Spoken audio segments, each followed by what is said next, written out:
Mag-update tayo sa mga bagong isda, guys. Ito na yung mga bagong isda, ang kapalit sa mga nagkamatay. Ito na sila, guys.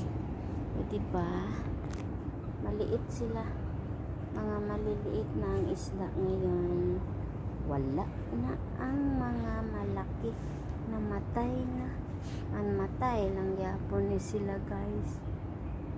Bilang darating ang panahon, mamatay yapon ni sila pag ako naman mag-aalaga. Yan, maliit na lang sila. Yan, may mga maliliit, diba? Hindi na sila kagaya noon malaki na. Yan, saan kayo magpunta? Uy, mga malaki, maliit pa kayo. Yan, ang dumi ng tubig nila, guys. Super dumi. Kasi hindi ata nilinisan ng manihog.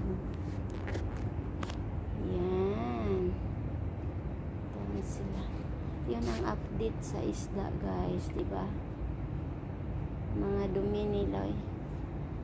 Yan. Hindi sila hindi maklar dahil ang tubig ay madumi. Maliit na sila ngayon. Yan ang isda na mga bago update lang to, guys, ha. Kasi hindi pa sila malaki. Pag malaki na yan sila, ako na naman ang mag-alaga. Patay na naman sila. Diba? Ginasom ko yan para malaki yung kuha na camera. Okay, thank you for watching, guys. Yun ang mga bagong isda na